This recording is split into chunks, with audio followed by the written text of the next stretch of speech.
This is Lost or Found with Dr. Michelle Choi, the show where we think about how we can live healthier, happier, and more fulfilled lives.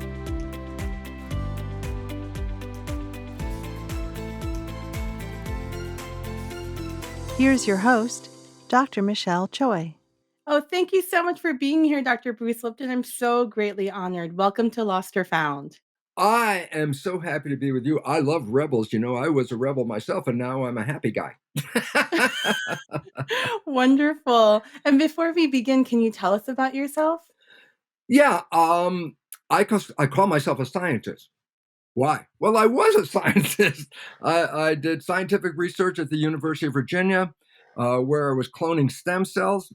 And you go, oh, yeah, stem cells. I go, listen, I was cloning stem cells 50 years ago. And I say, what do you mean? I go, there were only a handful of us in the whole world that even knew what the heck a stem cell was way back then. So I was in a very unique opportunity to work with an experimental system that was really pretty much unknown at the time, cloning stem cells. And stem cells are embryonic cells. And so for those out there, a body is not a single thing. A body is made out of 50 trillion cells. The cells are the living entity. So when I say Bruce, the word Bruce, that's not just a single thing. Bruce is 50 trillion cell community. Community is the big word. And I go, so why is it relevant? I go, well, we lose hundreds of billions of cells every day. I think we lose like 1 million cells a minute or something like that. Blood cells dying, skin cells dying, gut cells dying.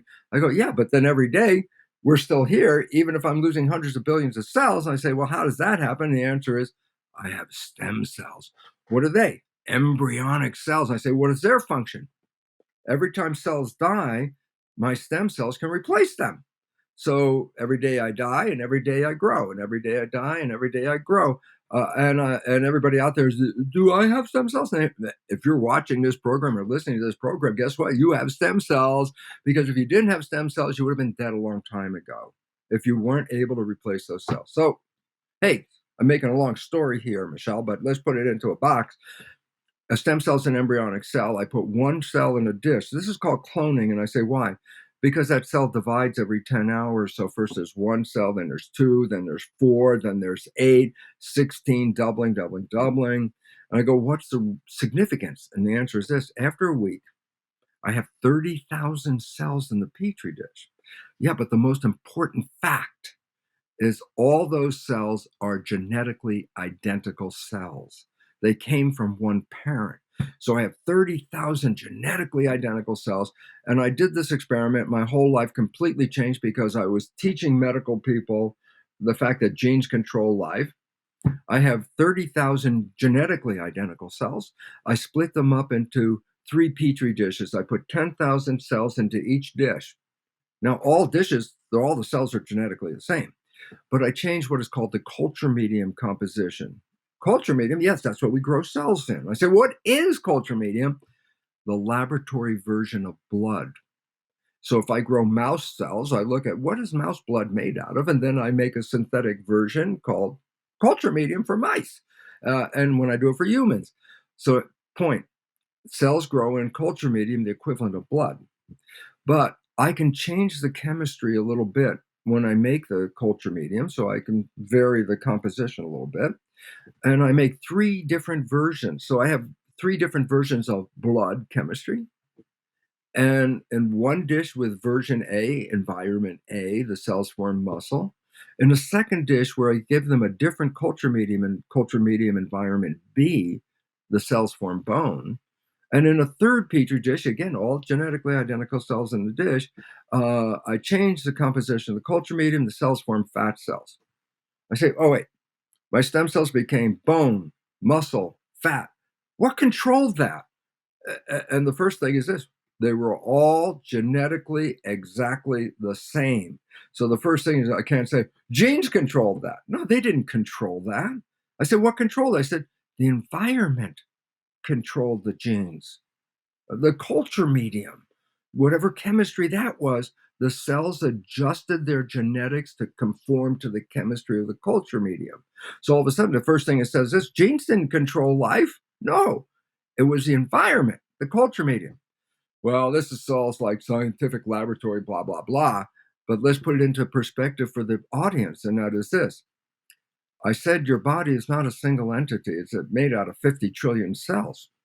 So you are a skin-covered petri dish. You got 50 trillion cells inside the skin-covered dish. I go, but you also have the original culture medium. I said, what's that? I said, the blood. I say, why is it relevant? It doesn't make a difference if the cell is in a plastic dish or the cell is in a skin-covered dish. The fate of that cell is still controlled by the environment. And in the body, the original culture medium is that environment. I go, so what? Change the chemistry of the culture medium and change the genetics. I go, then we're going to get to a conclusion here, Michelle. Hold on. And the conclusion is basically simply this. There's a chemist that adjusts the chemistry of your culture medium, your blood. I say, well, what chemistry should go into my blood? And here's the answer that was blow away when you get it. Whatever picture I have in my mind, the brain translates that picture into complementary chemistry that represents that picture. Could be a picture of love, could be a picture of fear. I go, oh, that's a different chemistry. I go, what do you mean? Well, when you're feeling love, the brain is releasing wonderful things into your blood like dopamine, pleasure. That's why falling in love is so much fun, pleasure. Oxytocin is added to the blood, and that bonds you to your lover. A major thing when you're in love is growth hormone is released by the brain into the blood. And I go, so what is that? I said, that's what makes you healthy. So I say, so what? When a person is in love, the chemistry from the brain that goes into the blood, which then goes to the cells, is chemistry of enhancement and vitality. So when people are in love, they're healthier. They glow. Oh, look, they're in love. See how they glow. And I go, that glow is vibrant health. I go, whoa, how'd that happen? I said, the chemistry of love endorses and supports health. I go, wait, what about the chemistry of fear? Oh, the love chemistry doesn't come out. When you're afraid, you release different chemistry in your blood. You release stress hormones. You release things that affect the immune system and vitality. And I go, when you're in fear, the chemistry actually shuts down the body as you get into protection. Remember, growth would be open, take it in. Love, yeah, be open, take it in. Toxic environment, oh no, close it down. Don't let it come in. So I say, what's the difference? Growth, open, protection, closed. Relevance, you can't be open and closed at the same time. I go, so why is it relevant? Because if you are living in stress, if you're living in fear, then the chemistry that is coming from your brain is chemistry that does not support your growth or your immune system or your intelligence. Fear chemistry is a completely different response of a body. Not thinking, reacting, muscles and legs, arms, that's what you use. You don't use your brain. You're not using your lungs and your heart so much. You're using them to get the blood around, but not for nourishment of the body or taking care of the body. So here's a conclusion, and I keep talking, and you keep wanting to ask something or say something, but I will let you because you're a nice person, Michelle. I will let you. But what is the conclusion? The conclusion is this. We have programmed belief that when we experience a disease, cardiovascular disease, cancer, diabetes, we always have left with the belief that there's a failure of our mechanism, that the genes are not supporting us. There's a cancer gene. I go, okay, first of all, there's no such thing as a cancer gene, so that's a really good start. Okay, but what's most important is this, is that when we're looking at health, it turns out less than 1%, less than 1% of disease is connected to genetics. Okay, where's disease coming from? 90% of doctor office visits are due to stress. I go, why is that relevant? Because stress is what we create in our own lives. Stress, you might say, is related to the outside. I say, no, it's related to your interpretation of the outside. The stress from the outside doesn't come in until the brain is in stress. I say, well, why is that? I said, stress chemistry doesn't support growth. I go, what do you mean? I say, fact. I love it. Stress hormones conserve energy to run away from the proverbial tiger. You're being chased. That's stress. I say, what do the stress hormones do? They shut down the functions of the body that are not necessary when running away from a tiger. And they push all the blood of the body into the arms and legs. I go, why? Because the blood is where the energy is. And if you're going to run away, you want rich energy blood in your arms and legs. I say, yeah, but where's the blood if I wasn't running away? I go, oh, it's in the gut, the stomach, the intestines, the lungs, the pancreas, the liver, kidneys. I go, what are they doing? I said, they're keeping you healthy. They're cleaning your body. They're maintaining yourself. I say, yeah, but if I'm being chased by a tiger, I don't need an immune system. I mean, if I have an infection and the tiger catches me, what the heck do I need an immune system for? The tiger's got the problem. I just lost it. But here's the point. And the point is simply this: to put the rich energy blood into the arms and legs, you have to take it from somewhere else because it's being used. So stress hormones shut off growth. And that's why people feel when they're afraid, they get butterflies in the stomach, a funny feeling. I say, you know what that funny feeling is? I'll tell you what it is. Stress hormones are squeezing the blood vessels shut. Why? Because that pushes the blood to the arms and legs. And so that queasy feeling you get when you're afraid is the actual stress hormones causing the blood vessels to shut off. You feel it fluttering. Ooh, I can feel it. Okay.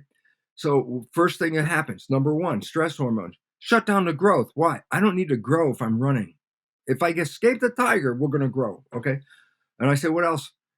The immune system uses tremendous energy. I go, what do you mean? I go, well, if you've been sick, maybe you never even had the energy to get out of bed. Because when you're sick, the energy in that immune system could use all that energy of the body to heal you.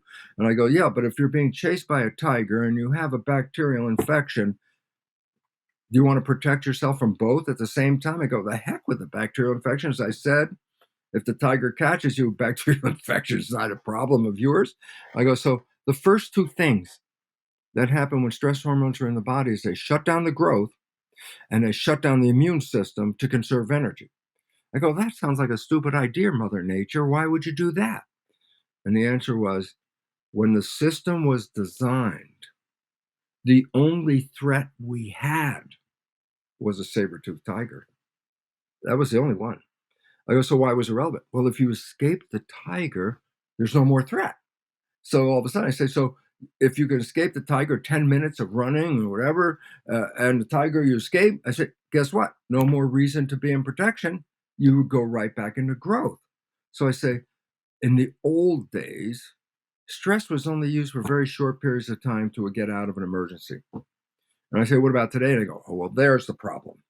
Today's stress is, 24/7, 365. It's every day. Constant perceived threat. Every day. Do I have enough money for food? Do I have enough money for healthcare? Do I have enough money to Mhm. pay for my room where I'm going to stay? Can I buy a piece of clothing? It's like every moment is, can I survive? And I go, that's stress. And that is why the major illness on this planet is not anything to do with genetics, but it has to do with a world that lives in stress. And talk about stress, and I say, well, isn't it interesting how this COVID stress, the stress, has changed this world instantly? People don't talk to each other, keep away from each other, and all that. And I go, Yeah. that's not healthy. That's anti-growth. Evolution has come together in a community. COVID is don't have any community. I go, well, that's against our own evolution. And this is why it's necessary to recognize we are being scared to death by the public media that advertise you're going to die. Dr. Lipton, I really loved what you wrote in your book, The Biology of Belief, how cells can teach us so much, and it really impacted me greatly. I love how you were saying, when you were talking just now, how, we can choose our environment. And when you have a picture of, I don't know, like fear or fear inducing something in your head, it seems like what you were saying was like we absorb it on every level. to the point it starts in our brains and it goes even further to our subconscious and everywhere in our whole bodies. But, that's what's like that's what's causes illness and our fear-based thoughts, what we perceive, our belief system. That's true. And the unfortunate part is when we buy the belief system of the conventional one source of science, oh, well, you're a victim of your genetics. Your fate is not controlled by you. You didn't pick the genes. You can't change the genes. You're told that the genes turn on and off by themselves. I say, put that consciousness in a story, and the story is this: I am a victim of my heredity. Oh my God, there's cancer genes running. Woohoo! Here, oh, diabetes genes running.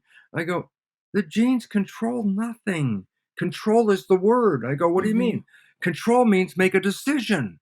And you say, oh, the genes turn on and off like they made a decision. I go, a gene is a blueprint to make a protein, which is a complex molecule. We have 100,000 different proteins, and they're very complex. They break down, but they have to be replaced every day continuously. And I say, well, you need a blueprint to make these complex proteins. I go, that's what DNA is. I go, so what? It's a blueprint. And I go, why is that relevant? I say, go to an architect's office. Let's say she's working on a blueprint, and you lean over her shoulder and you say, hey, is there a blueprint on or off? She would look at you. Hey, it's a blueprint. There's no on and off. It's a blueprint. Precisely. Yeah. But with that architect, that blueprint may change and different architects will change the blueprint. And I think what you say about life is so interesting as a father of epigenetics.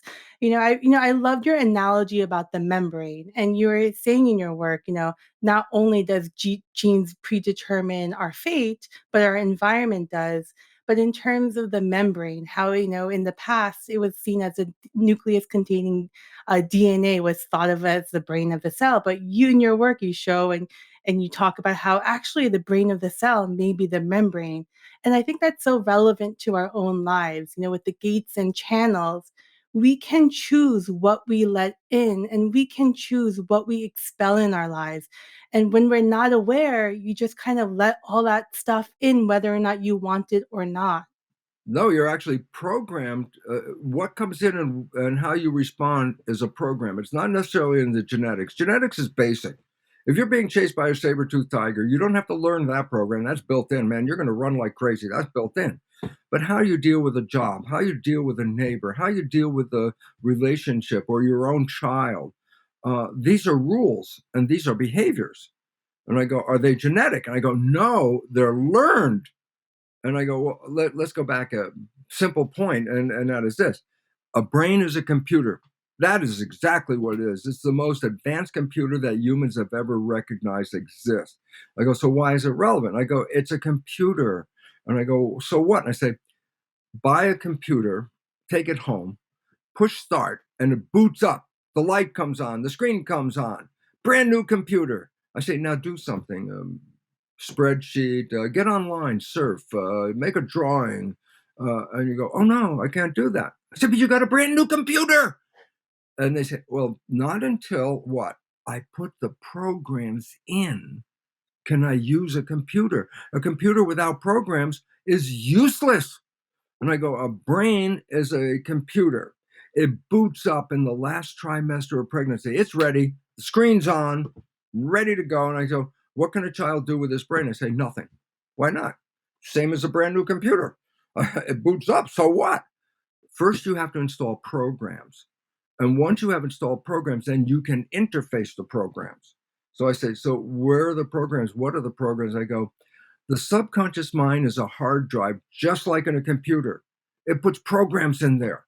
Now, some are built into the system, instincts, okay? But others have to be learned. Walking. Walking is a program. I go, yeah, and you had to learn it. As an infant, you had to learn how to stand up and move without falling down. You practiced until the learning of the system said, yes, if I hold myself this way, I can walk and move and not fall down. I go, you learned how to walk. I said, where's the program? I say, it's in the subconscious mind. I go, great. You know why? Because once it's a program, I don't have to relearn it. I could be 100 years old and still walk. I said, yeah, but when did you get the walk program? I say, before I was 2. So I say, then the programs that go in last for a long time. I go, yes. And then here comes the other problem. You get the programs by observing your mother, your father, your family, and your community. I go, what do you mean? I say, because there's behavior required to be a member of a family. There's behavior special required to be a member of a community. And in fact, if you grew up in this community, you might have these behaviors, but if you grew up in that community, you have different behaviors. It's not genetic, it's learned. So I say, how do you learn a behavior? And all of a sudden it's like, oh my God, the first 7 years is download. First 7 years of your life, your brain is predominantly in a vibration called theta. And just what does that mean? I say, people know you put wires on a person's head, you could read their EEG, electroencephalograph. You can read their brain function like inside their head. Okay. And I say there are different levels of vibration corresponding to different levels of consciousness. And a child spends most of its life up through age 7 in a lower vibration than consciousness. Okay. It's called theta. Theta is characterized as imagination. I go, yeah, kids under 7 live in a real and an imaginary world at the same time.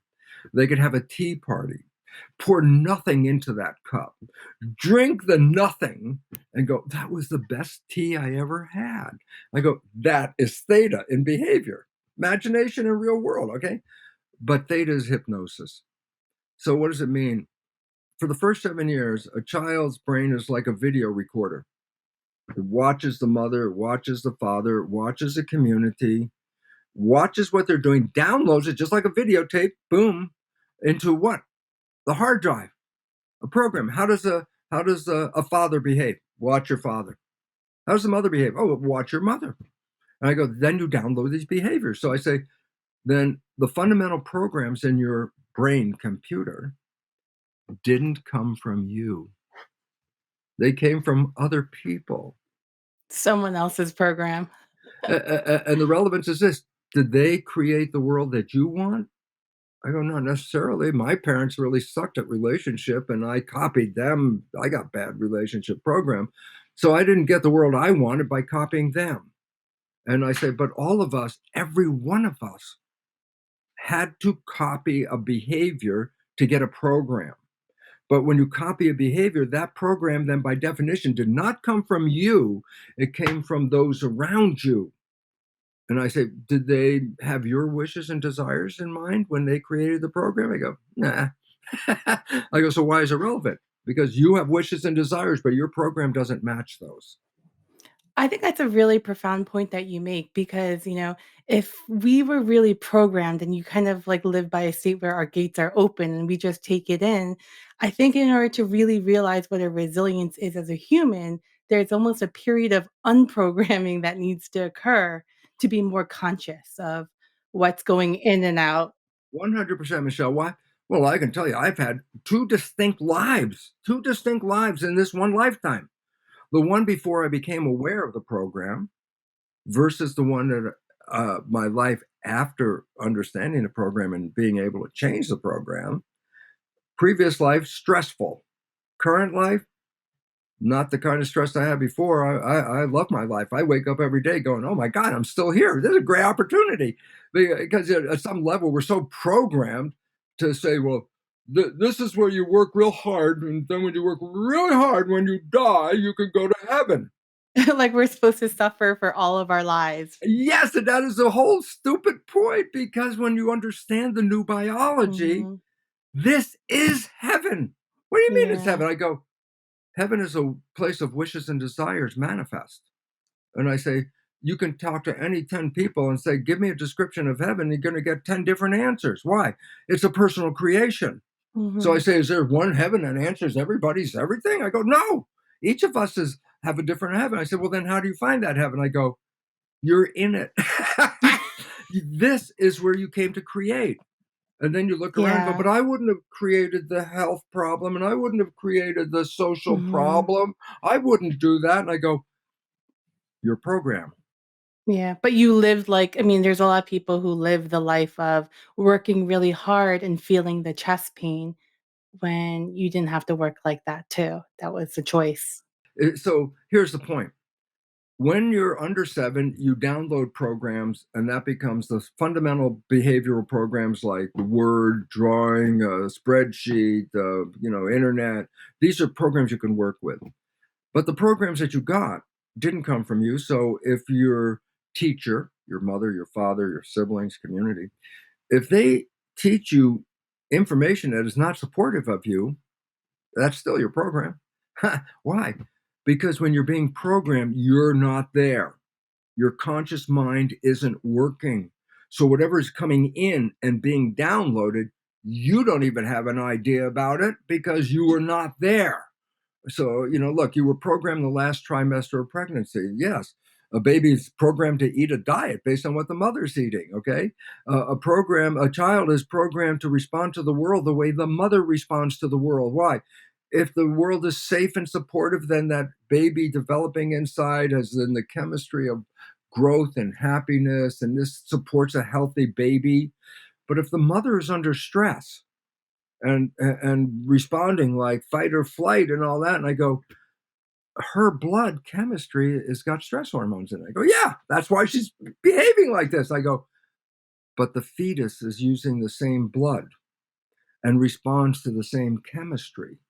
And I say, so what's the point? I say, well, we already mentioned when you're in fear, your growth system is shut down because you're getting ready to run.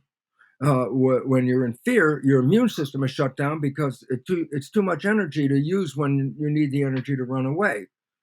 And then there's a third one, which is like I call it insult on top of injury. The injury from immune system shut down, the injury from the growth system shut down. And I go, what's the thing on top of that? I go, when you're in fight or flight, there's two parts of the brain. There's the conscious part of the brain. This is where our consciousness, our spirituality, our identity is right behind here, called prefrontal cortex, part of the brain that sticks out right here. Okay. The rest of the brain back here is the hard drive. Okay. So I go, so why is it relevant? When you are in a stress moment, listen to this. Remember I told you the blood vessels in the gut squeeze shut to push the blood to the arms and legs. Okay. The same stress hormones cause the blood vessels in the thinking part, the conscious part, to squeeze shut. I go, why? Because it's going to push the blood to the hindbrain, which is reflex, which is fast. I go, why is it relevant?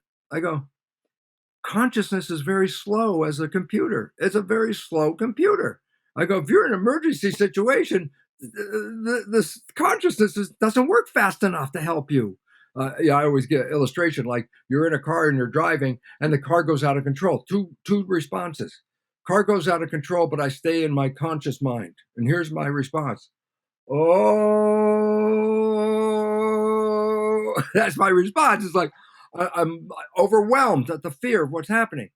I say, when that happens, the stress hormones take the blood vessels and squeeze them shut. I'm not thinking, but my blood is going to the hindbrain, which is reaction. And that's why all of a sudden I start to go in the skid. And then next thing you know, I'm turning the wheel and hitting the brake and gas and doing it's like, wow, I went so fast. I go, because that's subconscious. It's fast. Conscious is slow. So I say, summary. What does stress do? Shuts down the growth, shuts down growth, shuts down the immune system, and shuts down intelligence. Because thinking is too slow when you're running. Okay? So when people are in fear, they're not using consciousness, they're just using reflex, reaction, no thinking. I got to go fast, whatever it is, I'm not thinking. And I go, that makes us less intelligent. I go, so what's the consequence? I say, broadcast fear to a nation every day, broadcast fear. I say, what do you think is going to happen to that nation? Well, first of all, they're going to become stupid. Why? Yeah. Because they're going to look for an answer, not from themselves, but somebody else give me the answer because I can't get there. I'm a victim. Mhm. And blood was literally diverted elsewhere in their bodies. Yeah, and they're suffering the consequence of stress, 90% of illness coming Mhm. from that, okay? And I say, so what's the significance about all this? And I say, we have lost power. we have given up our power to other authorities that we Mhm. believe are going to protect us And we're not aware of our own power.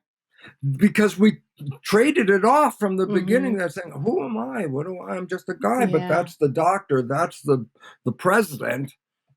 I'm just me, and all of a sudden it means I give up my truth to those people and whatever they say is true.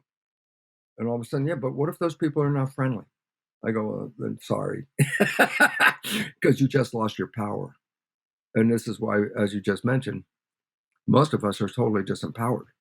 And Yeah. we believe that our life is not in our control. Who are we? We're just victims of a world. And I go, that visual picture translated into chemistry has taken away your power. I find what you say so interesting because having been in primary care, I know a lot of people live in stress. That really is the truth, you know? A lot of the conditions that people come in with is stress related, but due to this short visit, there's really nothing that the provider can really do except, it's become a pill culture, a medicine culture, you know? But I think what you say in regards to the perceived threats that we live by, I think we need to be more aware of what's real and not for us. Well, this is the whole thing that we're working on right now is to recognize what's real and what's not. I say real is what you create. If you feel there's a reason to be afraid and there's fear, then you will create a biology that will match and complement that fear. And in fact, Michelle, you're so darn right. Look, I'm old enough to go back and teaching medical students at a time. Guess what? When the main practice of medicine was called family practice, where I said, what was that? I said, a doctor works in a community and works not with a patient, but works with a family, knowing the dynamics of the mother, the father, the siblings, and understanding the dynamics from a doctor's point of view puts a bigger picture into what's going on in that person's life. It's absolutely true, yes. And then you say, well, what about today? I go, well, you got 2.5 minutes. What'd you figure out? I go, 2.5 minutes? I didn't even get a chance to say hello. And I go, we lost the value of family practice because everyone wants to be a specialist. And I go, specialists cause all the problems in some sense because they don't see the rest of the body. Oh, I work on the kidney. You got a bad kidney. I'm going to fix your kidney. I go, yeah, but if you fix my kidney with a drug that affects my nervous system, now you're not just Mhm. affecting the kidney. Yeah, but I don't deal with nervous system. I just fix kidney.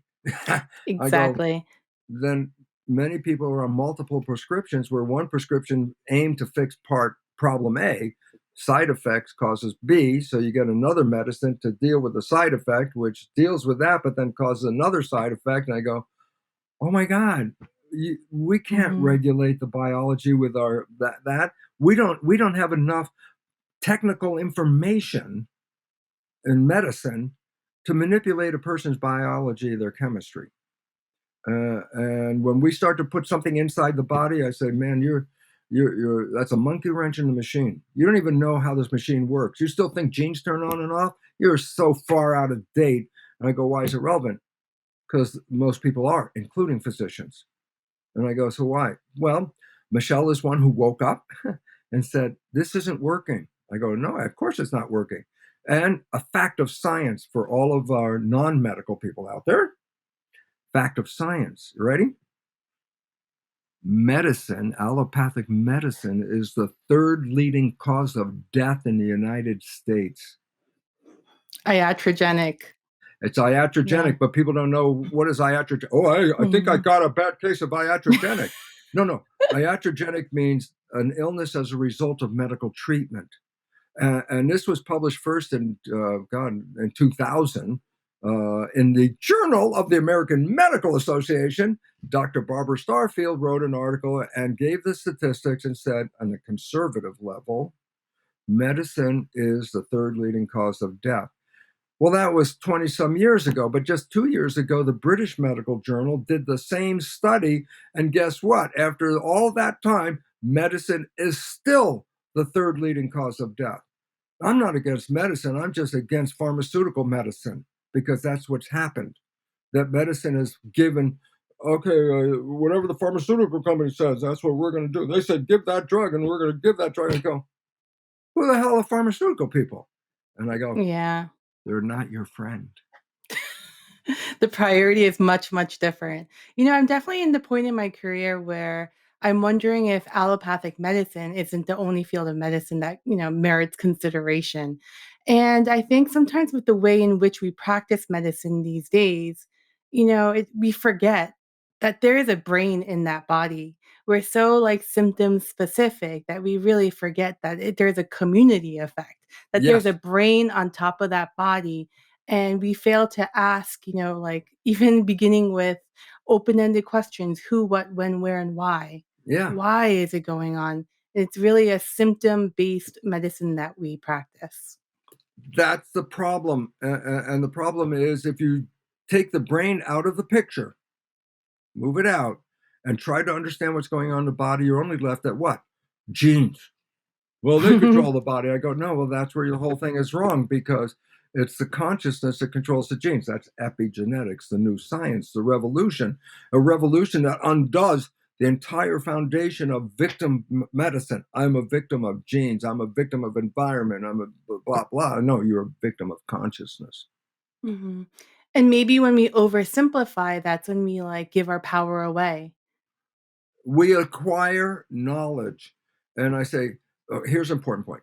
Knowledge is power. Everybody goes, yep, that's true. More knowledge, more power. I go, yeah, but you know what is a more important way to say the same thing? But it says the same thing, but it's a different way of saying it. And I go, a lack of knowledge is a lack of power. And I go, so why is that relevant? I said, well, what if you got misinformation and you call it knowledge? And you operate from misinformation as knowledge and then create a life based on misinformation? Well, then your life is not in harmony with the real world because you're following a belief that's not even true. Like, oh, there are cancer genes. I go, there's not one gene that causes cancer. There's not one gene. You have that gene, you're going to get cancer. No, genes are percentages of cancer in a sense. I say, Angelina Jolie, a beautiful young woman, her mother died of breast cancer, her grandmother died of breast cancer. She says, okay, I got the BRCA gene. I could die of breast cancer, so I'm gonna stop it. I said, how you do that, Angelina? I have a double mastectomy. I removed both of my breasts, so I cannot have breast cancer. I go, well, that's misleading because the same gene causes uterine and ovarian cancer as well. But I say, so why is it relevant? Because, well, I got the gene, I'm going to get the cancer. And I go, 50% of the women with the BRCA gene never get cancer. I say, stop for one moment. And I say, there's the most important fact. Possession of the gene doesn't mean you get cancer. No, the gene doesn't cause cancer. But if your life is not in harmony, then that gene may be activated.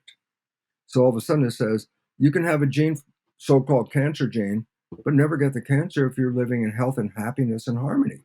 But if your life is not in a stress-free thing like that, then that gene will then be called in and expressed as cancer when the gene itself didn't cause it. That's absolutely true. Yeah. It's kind of like the over anxious patient, who's like 30 years old and she tells herself, I'm going to get cervical cancer at age 40. So did she predict it or did she will it? Well, the idea was she willed it. I say, why? Well, if my life is a reflection of what my consciousness is, and I say at consciousness 40, I get cancer, you have set a clock in your brain that not in your conscious mind, it's subconscious, because the subconscious is the one that bought the program. And now you got a clock and it's running down and it's going to say, as it unfolds, as you get to 40, we're going to start to express that belief that you've been programming. And all of a sudden it's like, oh man, we are creators. Oh, and you go, oh, that's so new agey. I go, no. You know why? Most valid science on this planet, the science with the most truth, the science that has been tested beyond any other science and verified at every test, is the science of quantum physics. I go, so what? Well, that's the weird physics. I go, weird enough to have this as the first principle, and that is consciousness is creating our life experience. I go, that is a fact of the most valid science on the planet. I go, so why is it relevant? well, you want to blame the world for your experience. I go, no, first we have to understand you are creating your experience because that is quantum physics. Consciousness is creating this. Epigenetics, the new science, is the science of, oh, now we understand in biology how consciousness has changed the genetic activity below us because the consciousness is manipulating the genes. And quantum physics and epigenetics both now recognize the same valid truth. We are creating it. I go, so why is it a problem? Well, if you look at the creation and you don't like what's going on, and then you have to, that person did it, and this people did it, and that's who's responsible. I go, we are creating this. And until we take our power back, we will buy other people's creations, which do not support us at all. And we don't even know it because we think our consciousness, we're in control. And then that's where the science reveals 5% of the day, just 5% of the day is the conscious mind, wishes and desires mind, in control. 95% of the day, your life is not controlled by your wishes, desires, conscious, creative mind. 95% of the day, you are playing the programs that you got in, especially the first 7 years. How much of your mind do you think should be controlled by the conscious mind then? All of it. Why is that? That's called being mindful. I said, first question that has to be answered is, how come only 5% of my life is controlled by the creative conscious mind? Because I say, oh, okay. Well, the conscious mind has two functions, being creative and also being able to think. I go, what's the Mhm. difference? Being creative is looking out at the world and saying, this is what I want. Honeymoon, love, health, happiness. That's what I want. That's creative. And I go, and what about subconscious? I go, oh, you got these programs already. Not smart enough, not strong enough, not worthy enough, not lovable. These are the criticisms that we got when we were kids. And I say, and that's running 95%. Why? Because we spend 95% of our time thinking with the conscious mind. Very special function. I go, but why is it relevant? Because thinking is not looking out at the world, thinking is looking inside. I say, "Hey, Michelle, today's Monday. Tell me what you're doing on Thursday." It's not written in front of you, but in a moment you will go, "Oh, let's say you go into your mind and you say, oh, what am I doing Wednesday, Thursday?" And then you say, "Oh, on Thursday I'm doing this." I go, "Where'd you get the information? It wasn't written here." I said, "Oh, it's inside." I said, "Well, how did you see it?" Because I took my conscious mind, instead of looking out, I took it and started looking in. I go, yeah, but if the conscious mind's like the driver, the mind that's got the steering wheel taking us to wishes and desires. I'm driving to wishes and desires. And I go, until you're thinking. I go, then what happens? You let go of the wheel because consciousness is not looking out. Consciousness is now looking in. So what's going on the outside? And I go, it's not random because subconscious is autopilot. When I start thinking, subconscious grabs the wheel. I go, and where's it going to drive me? And I go, well, not to wishes and desires because you got the program from other people are going to drive you to their problem, their program, their problem, your program, now your problem. And the issue is 95% of the day, we are operating from programs, most of which are not supportive. And I go, yeah. And I go, and now comes back to what you mentioned. I said, what if I'm not going to use those programs? I say, well, how do you live without using those programs? The answer is stop thinking. Why? It's when you think is when you let go and the program takes over. You go, stop thinking. Yeah, that's called being mindful. Mindful means staying in the present moment. The movie The Matrix, I always talk about, is not a science fiction movie. It is a documentary. I say, what do you mean? Because the premise of the movie is everybody's been programmed. I go, oh, that's not a premise. That's a fact of life. You couldn't be here if you didn't get that first 7 years of programming. So everybody got programmed. Okay. But in the movie, they say, well, there's a blue pill and a red pill. If you take the blue pill and you wake up, you're back in the program just like every day. So everyday life is right here. But if you take the red pill, you get out of the program. I said, what happens if you get out of the program? And I go, well, most everybody out there who's on this line listening to us, if they're over teenage years and they've been a little bit of alive, they probably had a moment where they fell in love. May have not lasted, but there was a moment where they fell in love. And I go, what does that mean? I go, well, every day their life was like blah, blah, blah, blah, blah. And on this day, they fall in love. And guess what? 24 hours later, their life is not blah, blah, blah. Their life is, oh, heaven on earth. I'm so in love. My food is great. My music's great. Even the crummy job's not crummy anymore. I'm so in love. And I go, what are you doing? I say, you creating heaven on earth. What's a honeymoon? What's honeymoon? You're so in love that you're living it without thinking it. That's how you got to have a honeymoon. You stayed in the present moment. I mean, the point is simple. If you've been looking for a partner and they show up, would this be a time to think and disconnect? I go, no, this is time to stay present and be there with this partner. And I go, that period is called the honeymoon. I say, what is the honeymoon? Simplest definition, heaven on earth. I go, so you went blah, blah, blah, blah, blah. And then in 24 hours of falling in love, heaven on earth. I go, how'd that happen? Because science has recognized when you fall in love, that is the red pill. You stop thinking, you stay mindful. Then guess what? Now your life is not controlled by program, it's controlled by creative conscious mind. I said, what does creative conscious mind want? Heaven on earth. And I say, well, you manifested honeymoon. And I go, that was the exact issue of what happens if you stop playing the damn program. And I go, so why is it relevant? Well, heaven on earth is here every day, except for the fact if you're playing the program, you won't see it. Do you think joy is an indicator that you're not living in the program or you're playing the program? Joy? Mm-hmm. I would think joy is a moment where you are taking in the things you love and desire and you're experiencing them. Now, here, let's step back a second because it doesn't mean you're not playing a program. Okay. I'll say why. When we get our programs, okay, they're some of the things are good and some of the things are not good. I say, well, how do I know? So here's I'm going to tell you why. Because when you were programmed, recognize this: A, it was before you were born, and you weren't even conscious, so you have no idea what the hell the program was because you weren't there. And I say you were programmed through age 7, which is a fact. And I go, so why is that relevant? I say, well, Michelle, you and I have been programmed. We were programmed at the moment starting at conception.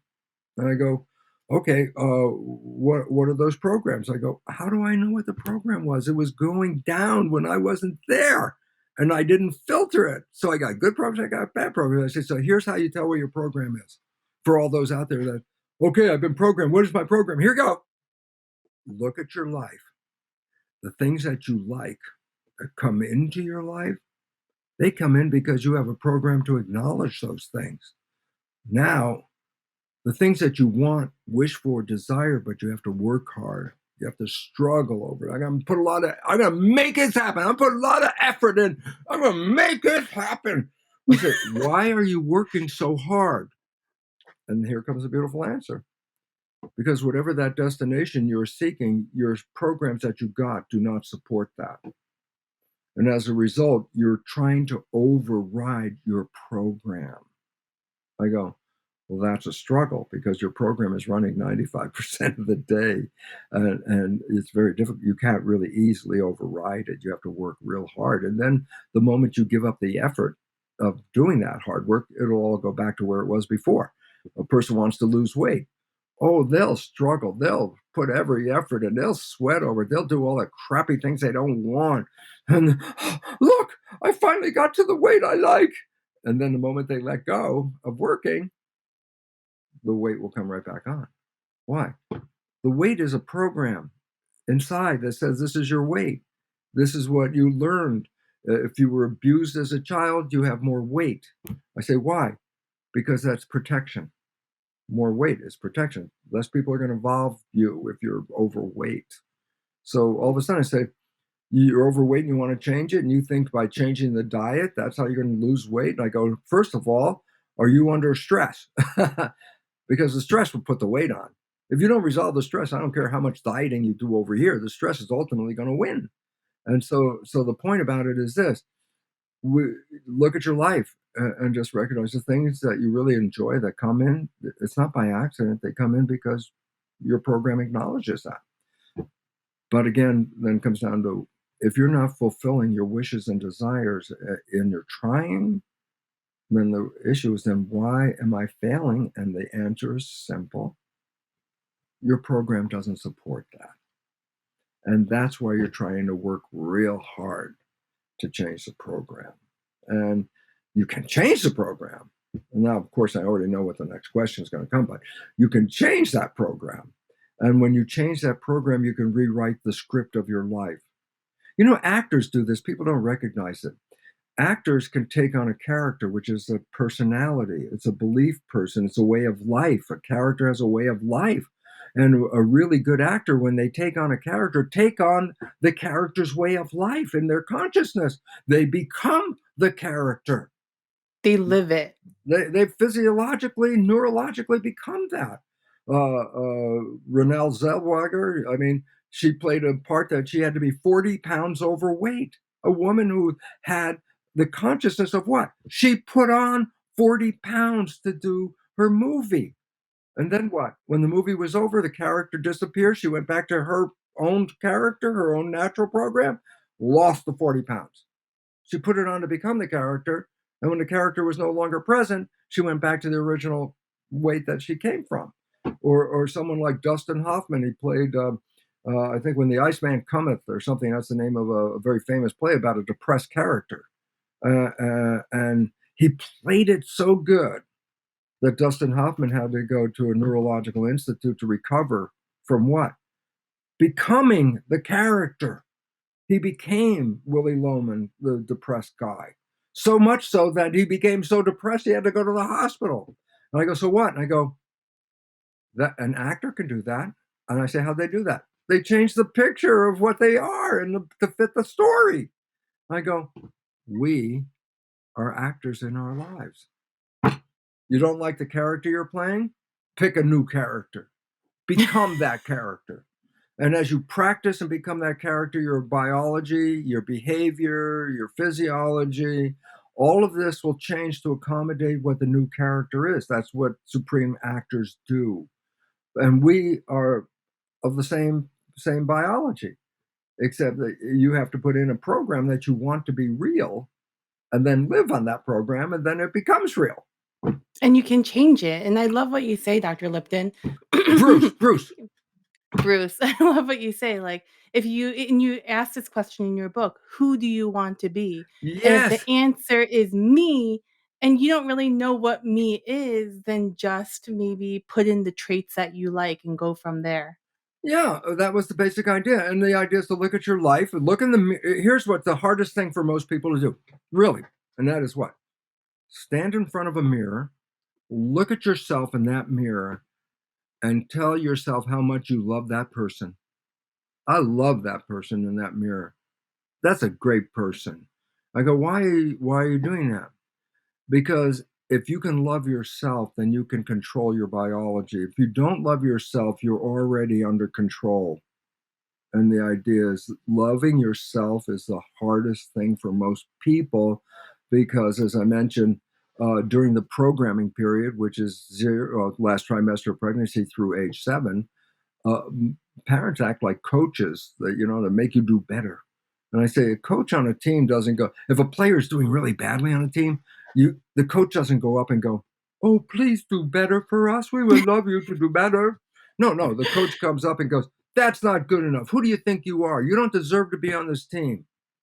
And I go, oh, a player on a team then, but is older than 7, can think. See, under 7, record. Over 7, think. So a child over 7 in a team, when told that by the coach, interprets the meaning going, oh, okay, I'm not doing the best job. And the coach is, encourage me to do the best job. I said, but if a parent acts as a coach to get the younger kid under 7 to conform and says the exact same thing the coach says, I go, but a child under 7 is not in conscious to interpret. A child under 7 is recording. So what the difference is, a coach talking to a child older than 7, the child recognizes, oh, I'm the one that's not really performing well. When a child's under 7 and gets the same direction from the coach, it's like, I'm not good enough. It's not a question that I could do better. I am being programmed. I am not worthy. I am not desired. I am not lovable. I go, well, the parents were thinking if I, stick you with that, you're going to go, okay, I'm going to be better. I go, but the child can't be better if a child doesn't understand the interpretation of it. The child just records the words, I'm not lovable. I don't deserve. I go, if I don't deserve as a program, and you got that, at 5 years of age because you had you were at Kmart and you saw this toy and you had a big crying thing, I want the toy, and the parents said, you don't deserve that toy, and you were 5 years old. I said, what's the program? I do not deserve. I go, guess what? Now you're 50 years old. And I go, so what does that mean? I still got the same damn program. I'm not deserving. And so 95% of the day, if I'm operating from a belief I do not deserve, my mind will create a reality that matches the belief. If I believe I'm not worthy, then my mind will prove, yes, you're right, you're not worthy. Because the job of the mind is to make that belief real. Consciousness creates our reality. If I have a consciousness I'm not worthy, the job of the behavior is to demonstrate that's true. I go, what if I got a program that I'm the most wonderful, successful, powerful, intelligent person? Then I go, oh, well, then 95% of the day, your program will support that. But we didn't get that. Most of the programming we got is disempowering and negative, and we live. Look, I got the how to walk before I was 2. I'm 100 years old. I'm still using the same program. I got that I don't deserve at age 5. I'm 100 years old. I'm still got the same program. So all of a sudden, it's like you're not living your life. You're living your program. And maybe someone else's program, you know? But this is the game, and the question is, just look at your life. If you're not happy with it, stop blaming the outside and start recognizing underneath there's a program that's not supporting you because you're creating quantum physics, epigenetics, you're creating this. So rather than blaming, well, those people interfere with me, I go, no, you were shooting yourself in the foot all day long with the bad program you came with. And then you're looking at other people and blaming them because you don't see it. Why? It's called subconscious, below. Programs are below consciousness. It's not a thinking thing. It's just automatic. Push the button, boom, you're playing it. Do you think it's ever too late to change No, our no, program or belief system? no, not at all. I changed mine when I was like 45, 50, and changed it, and my life dramatically, virtually instantaneously, the character of my life changed. Boom, walk away. Change program, different life. Just walk away. You can change a belief if you understand how to do it. You can change a belief in minutes and walk away a different person than the one minutes before. What if you walk away and you get scared? What would you tell that person? If they get scared, As they're walking away. then you didn't change your life, because if there was a fear in there somewhere, you're still operating from some fear that you're going to manifest. Why? Very important, very short phrase. You ready? This is it. Put this in bold print, okay? The function of the mind is to create coherence between your belief and your reality. If my belief is I do not deserve, then the function of the mind is to generate a lifestyle that will reveal to me that I do not deserve. Then everybody's happy. Brain said I do not deserve. Life is I do not deserve. Everything's in harmony. Okay. So basically, it says that the function of the mind is just take that program and manifest it. And I go, well, what if, which is believed to be 70% of the downloaded programs have taken away my power? Made me a victim of other people's programs. I go, well, then it's not your life anymore, because your mind is going to take those programs and manifest them. And then you see your life as not being anything you wanted. I go, yeah, because that wasn't in the program what you wanted. What was in the program is what they did. And I go, well, they didn't answer your life, and now you're living their life. And cancer runs in a family. And it's interesting, again, why? Because I said, there's no cancer gene. I go, well, what did it show? They found that when a child is adopted into a family where there's cancer running in that family, the adopted child will get the same family cancer, but they came from totally different genetics. What's the point? The genes didn't cause the cancer. It was the programming that caused the cancer. And you want to get rid of cancer, then everybody wants to kill the cancer cells. I say the cells are just responding to the program. If you want to get rid of the cancer, don't kill the cancer cells, change the program. But we don't believe in that in our conventional allopathic medicine because we've separated mind from body from the very beginning. And it's always been hard to put mind back into the body. And there was one pesky thing that bothered them for 75 or 100 years, and that is the placebo effect. I go, what does that mean? I go, that is totally the mind healing the body when you got a pill that you thought was the drug and it turned out to be a sugar pill. And I said, well, then what heals you? Belief in that pill, not the pill, the belief in that pill. And we talked about placebo. Yeah, that's a positive belief that heals you. And then, as you brought up, and we didn't get that much into it, but it's the most important one of all things. So, in closing our hour here, the most important thing is this: placebo is a result of a positive thought, healing because I believe I'm going to get healed. And then I go, and what about nocebo? I go, well, that's the consequence of a negative thought. It's equally powerful.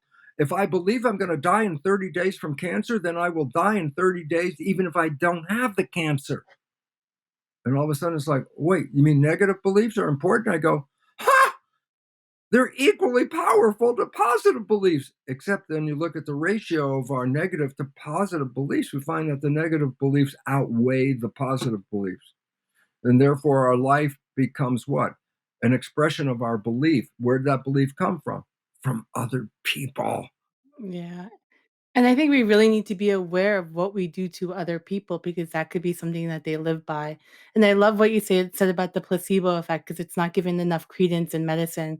But there's a self-healing element that's possible in the placebo effect that we should all be aware of. Absolutely. And that's a disempowering thing. Well, it's not your belief. I go, yes, it is your belief on causing the disease or healing the disease.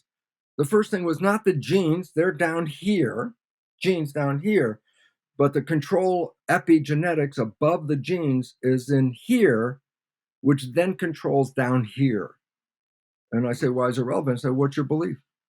Oh, I believe I'm going to get the cancer because it's in the family. I go, well, I'm sorry. That's a bad belief, but you're going to Yeah. manifest it. You're going to manifest it. And I go, well, how about if you believe in heaven on earth? I go, you can manifest that too. Heaven on earth. I love that. The answers are not in the box. That's where the problem is. You have to step outside the box. And Michelle, you offer a platform for people to see there's a life outside of that box, and it's a much better, healthier version of it than the one that we're in the box living with. So I need to really, really fully express my appreciation for you to let me be on this program so I can talk to those cultural creatives out there that are saying there's another answer. And I say, yes, there is. There's an answer of you want heaven on earth, you can have it. But you have to let go of that program because that program took it away from you. I love that. I believe in heaven on earth. Thank you so much. I want to acknowledge you, Michelle, because very few of us had the gumption to have a career and then recognize maybe this career is not supporting what I thought it was when I got into this career. And then make a decision as vital as I'm going to step outside of this. And I go, that is, excuse me, a ballsy response, a very powerful response that I am going to take my life into my own hands, regardless of the story that other people will say. And I go, that's the Thank most you. important thing. So thank you for being an expression of that because people need to see that. That's a very brave thing to do. Very brave. Thank you. I'm discovering what it means, but I think, when I was living that life, I kept on thinking about how I was gonna die, and I think that was enough for me. Yeah, that's enough of that one, baby. I'm thinking of how I'm going to live. I'm I'm not. done. I can I'm. imagine my death here. Yeah, I'm not even bothering that part because if I have a chance to live heaven on earth, and I want to do it every day that I can, because inevitably this will end, and when it ends, I don't want to have to lay. Oh my! I'll tell this last story and then I'll get off. My mother got a divorce from my father years ago, which actually was a good thing. But then she married somebody else, and he was a curmudgeon. He was an unhappy guy, very unhappy. And I couldn't stay around him that long because he was always, these people are bad and these people are problems. And I couldn't stay there very much. But the point that was interesting, he lived to about, I think, 95 or 96, and he had cancer when he died. And in the last couple of weeks of his life, my mother took care of him at home instead of sending him to a hospital to die, took care of him at home. And like the last week, he wasn't really there. He was just sort of like body, but not really there. And the day before he died, all of a sudden his eyes opened and there was he was there. He was there. Mm-hmm. And he looked at my mother and he said this, I didn't have any fun. 95 years old, dying tomorrow with the realization on the last day of his life, he didn't have any fun. And I go, what a miserable existence, 95 years of not having fun in a life. And the point about it was that that's a program, and he died with that program. Mm-hmm. And I decided, I'm going to run this machine till the wheels fall off, and I'm going to do it and have fun every day. And if I don't like what it is, then I'm not going to do it. And all of a sudden I started to I am going to control. I don't want to conform. So that's one of the reasons why I walked out of a university with tenure. Why? Because it wasn't my life, even though I was free to be there for the rest of my life in tenure. I did not want to be in a community of those people thinking the way they were thinking, old medical belief stuff, because my consciousness transcended that. I was beyond them. I was into epigenetics. They didn't even know what epigenetics was. And epigenetics is personal empowerment. And with that personal empowerment, what did I do? I did what you did. I'm out of here. I cannot stay in an environment that beats me every day when I go in there. And people are finding this to be true right now in the COVID world, when the whole job world is upside down. What jobs are available, not available, blah, blah, blah. People are coming to decisions. And fortunately, many of them are saying exactly what I said. Well, I don't want to continue this job anymore because this job sucks. It's draining me of my life. It's draining me of my energy.